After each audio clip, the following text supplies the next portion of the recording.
ത്രിയേക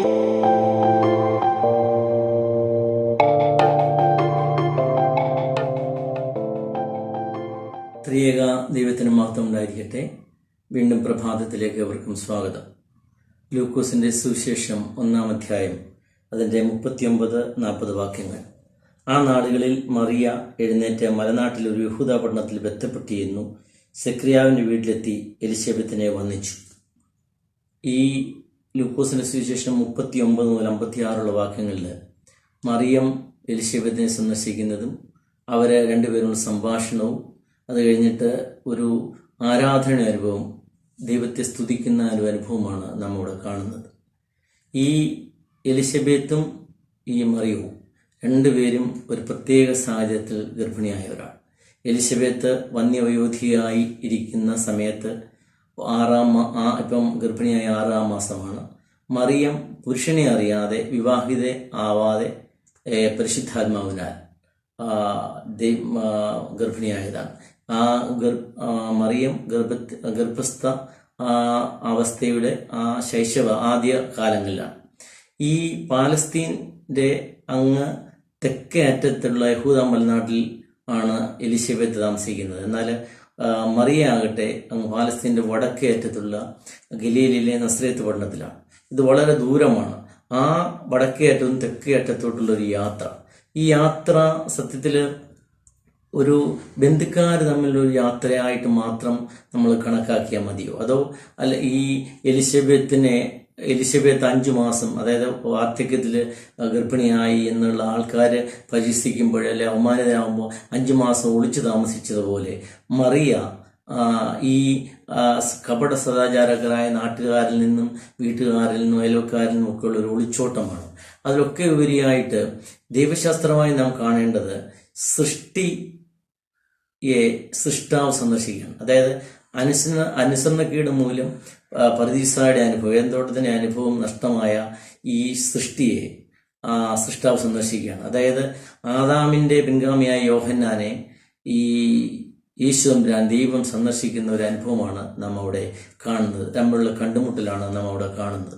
സത്യത്തിൽ ഈ സന്ദർശനം എന്ന് പറയുന്നത് ഈ എലിശബത്തിനെ സംബന്ധിച്ചിടത്തോളം, സക്കറിയ ദമ്പതികളെ സംബന്ധിച്ചിടത്തോളം ഒരു അമൃതധാരയാണ്. കാരണം അവർ ഒറ്റപ്പെട്ട് എല്ലാവരാളും പരിഹസിക്കപ്പെട്ട് അവമാനം ഇങ്ങനെ കഴിയുമ്പോൾ ഇവര് ഒരാശ്വാസമാണ് ഈ മറിയ അവിടെ ചെല്ലുന്നത്. പ്രത്യേകിച്ച് എലിശബത്തിനെ സംബന്ധിച്ചിടത്തോളം ശാരീരികമായ ഒരുപാട് ക്ലേശങ്ങളുണ്ട്. വന്യവയോധികയാണ്, ഗർഭിണിയാണ്. ആ ഒരു വിഷമാവസ്ഥയിൽ ഈ മറിയ ചെന്ന് പരിചരിക്കുകയാണ്. 3 മാസം അവിടെ പരിചരിച്ചു എന്നാണ് പറയുന്നത്. അതായത് യോഹന്നാൻ ജനിക്കുന്നത് വരെ അവിടെ പരിചരിച്ചു എന്നാണ് പറയുന്നത്. ഇവിടെ ഈ മറിയത്തിനെ കാണുമ്പോൾ, മറിയത്തിന്റെ ഉള്ളിലെ യേശുവിനെ കാണുമ്പോൾ ആ മറിയം അദ്ദേഹത്തിന്റെ ഉള്ളിൽ, എലിശബത്തിന്റെ ഉള്ളിൽ പരിശുദ്ധാത്മാവ് യോഹന്നാൻ തുള്ളിച്ചാടുകയാണ്. എന്നിട്ട് ആ പരിശുദ്ധാത്മാവ് നിറവില് ഈ ലോകത്തിൽ ആദ്യമേ എന്ന് എലിശബത്താണ് മാതാവിനെ ദൈവത്തിന്റെ, കർത്താവിന്റെ മാതാവ് എന്ന് അവിടെ വിളിക്കുന്നത് നമുക്ക് കാണുവാൻ സാധിക്കും.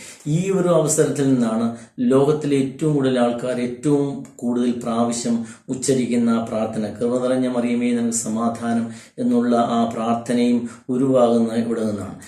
ഒരുപക്ഷെങ്കിൽ ഈ ഗബ്രിയേൽ മാലാഖയുടെ ആ വന്ദനവും ഈ എലിശബത്തിന്റെ അഭിവാദനങ്ങളും ഒക്കെ കൂട്ടിച്ചേർത്ത് സഭ ഒരു പ്രാർത്ഥന അവിടെ ഉരുവാക്കുകയാണ്. കൃപ നിറഞ്ഞ മറിയമേ നിനക്ക് സമാധാനം എന്നുള്ളത്. ഒരു മാതാവിനെ സംബന്ധിച്ച്, ഒരു അമ്മയെ സംബന്ധിച്ചിടത്തോളം ഭാഗ്യവതിയോ ദൗർഭാഗ്യവതിയോ ആക്കുന്ന ഒരു പരിധിവരെ മക്കളിലൂടെയാണ്.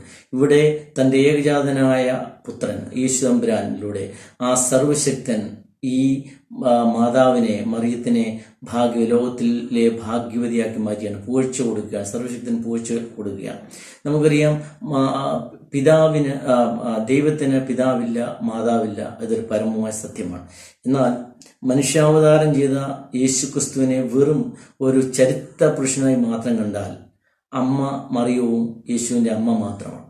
എന്നാൽ യേശു ഈ തൃത്വത്തിൽ രണ്ടാമനാണ്, പരിപൂർണ ദൈവമാണ്.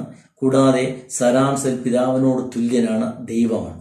ആ ദൈവത്തിൻ്റെ അമ്മ എന്ന നിലയിലാണ് സഭ, ഓർത്തഡോക്സ് സഭകളും കത്തോലിക്ക സഭയൊക്കെ മാതാവിനെ ദൈവമാതാവെന്ന് വിളിക്കുന്നതും അങ്ങനെ പഠിപ്പിക്കുന്നത്, ദൈവമാവെന്ന് മറ്റുള്ളവരെ പഠിപ്പിക്കുന്നത്. അതുകൊണ്ടാണ് അങ്ങനെ വിളിക്കുന്നത്. എന്നാൽ ഈ ഭേദഭാവത്തിൽ നമുക്ക് എല്ലാവർക്കും പഠിക്കുവാനുള്ളൊരു കാര്യമെന്ന് പറയുന്നത് ഈ ശുശ്രൂഷ മനോഭാവമാണ്. അതായത് ഈ ലോകത്തിൽ പ്രയാസപ്പെടുന്നവരെയും ക്ലേശിക്കുന്നവരെയും സഹായിക്കണം. 3 കാര്യങ്ങളാണ് അവിടെ നമുക്ക് കാണാൻ കഴിയുന്നത്.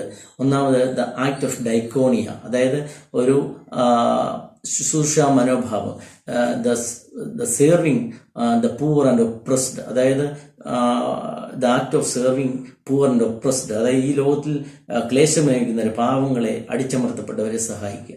രണ്ടാമത് ദ ആക്ട് ഓഫ് ഫിലോക്സിനിയ, അതായത് ആതിഥേയ മര്യാദ, അതായത് എങ്ങനെയാണ് ഒരാൾ നമ്മുടെ വീട്ടിലേക്ക് വരുമ്പോൾ എങ്ങനെയാണ്, അതായത് അവരെ welcoming, the act of welcoming and caring, ഒരാളെ എങ്ങനെയാണ് സ്വീകരിക്കുന്നവരെ നമ്മൾ ട്രീറ്റ് ചെയ്യുന്ന പരിചരിക്കുന്നു എന്നുള്ളത് കാണിക്കുക.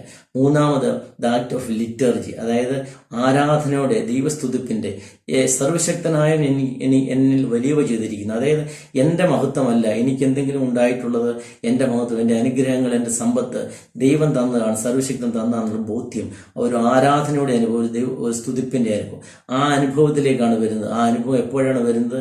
ക്രിസ്തു നമ്മുടെ ഉള്ളിൽ ജനിക്കുമ്പോഴാണ്. അതായത് മാതാവിൻ്റെ ഉള്ളിൽ, മറിയത്തിൻ്റെ ഉള്ളിൽ ക്രിസ്തു ഉരുവായതിനു ശേഷം ആ ഒരു ആക്ട്, അതായത് ശുശ്രൂഷ മനോഭാവം, മറ്റുള്ളവരെ സഹായിക്കാനുള്ള മനോഭാവം, ഇതൊക്കെ ഉണ്ടാവുന്നത് ഇങ്ങനെയാണ്. അതായത് ദൈവത്തിന്റെ മുന്നോടിയായ യോഹന്നാൻ പരിശുദ്ധാത്മാവെന്നുള്ള എലിസബത്തിന്റെ ഉള്ളിലുള്ളപ്പോഴാണ് ഒരാളെ എങ്ങനെ സ്വീകരിക്കണം എന്നൊക്കെ കഴിയുന്നത്. അതുകൊണ്ട് ഇങ്ങനെയുള്ള അനുഭവങ്ങൾ, അതായത് പരിശുദ്ധാത്മാവിന്റെ നിറവിൽ ക്രിസ്തുവിനെ നമ്മൾ ഉള്ളിൽ വഹിക്കുമ്പോൾ മറ്റുള്ളവരെ സഹായിക്കുവാനും മറ്റുള്ളവരെ സ്വീകരിക്കുവാനും ആ ആരാധനയോടെ ദൈവസ്തുതിപ്പിന്റെ അനുഭവത്തിലായിത്തീരുവാനും നമുക്ക് കഴിയണം. അതിന് ദൈവത്തിന്റെ പരിശുദ്ധാത്മാവ് സഹായിക്കട്ടെ എന്ന് പ്രാർത്ഥിക്കുന്നു. ദൈവം നമ്മെ സമൃദ്ധമായി അനുഗ്രഹിക്കട്ടെ.